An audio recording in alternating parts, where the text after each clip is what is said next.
कर्मचाऱ्यांना विनाकारण त्रास देणाऱ्या आणि धमकावणाऱ्या नाशिक जिल्हा शासकीय रुग्णालयातील वर्ग 4च्या कर्मचारी श्रीमती उज्ज्वला कराड यांच्याबाबत आतापर्यंत अनेक कर्मचाऱ्यांनी लेखी तक्रार केली आहे। उज्ज्वला कराड यांची बदली करण्यात यावी या मागणीसाठी महाराष्ट्र राज्य लघु वेतन सरकारी कर्मचारी संघ मंत्रालय यांच्याकडून वारंवार पत्रव्यवहार होऊ नये हेतू पुरस्कार त्यांच्या बदलणीस विलंब केला जात असल्याचं सांगत संघटनेच्या वतीने आज जिल्हा शासकीय रुग्णालयासमोर आंदोलन करण्यात आलं। यापूर्वीही या मागणीसाठी संघटनेकडून आंदोलन करण्यात आलं होतं। लवकरात लवकर उज्ज्वला कराड यांची बदली करण्यात यावी।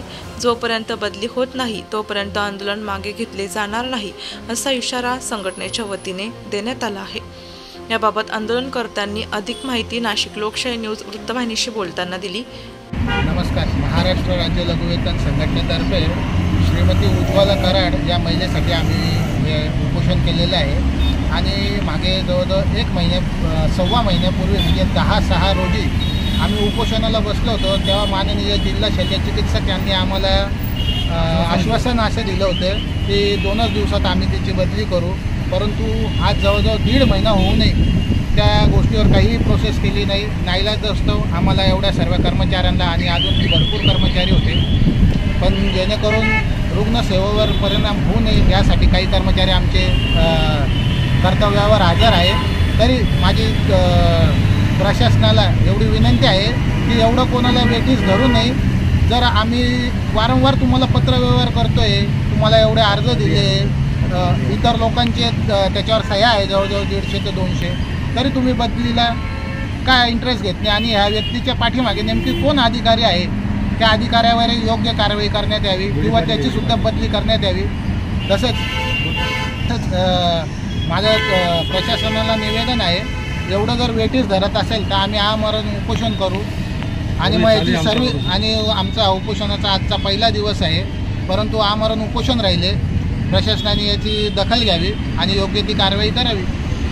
माननीय जिल्हा शल्यचिकित्सक यांना विनंती करतो, मी प्रधान सचिव आहे मंत्रालय मुंबईचा, त्यांना विनंती अशी करतो की उज्ज्वला कराड यांची बदली जर त्वरित केली नाही तर सर्व कर्मचारी हे BSला घेराव घालतील आणि त्याचे होणारे परिणाम हे त्यांना भोगावे लागतील। एवढीच माझी विनंती आहे की कर्मचाऱ्यांना वेटीस धरू नये, धरलं तर त्याचे परिणाम भोगायला त्यांनी तयार राहावं।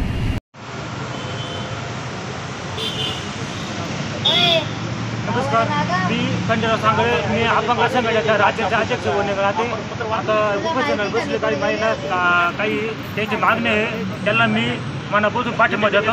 त्यांच्या जिल्हा अधिकारी आयुक्त उपजिल्हा अधिकारी यांनी लवकरात लवकर त्यांची दखल घ्यावी आणि त्यांचा मार्ग मोकळा करावा ही विनंती। आणि त्यांची दखल नाही घेतली जिल्हाध्यक्षांनी किंवा जिल्हा अधिकाऱ्यांनी तर आम्ही नाशिक जिल्ह्यामध्ये आंदोलन करून अपंग संघटनेमार्फत सगळे अपंग जिल्हाधिकाऱ्यांसमोर आंदोलन करून याची दखल नाही घेतली तर जय हिंद, जय महाराष्ट्र।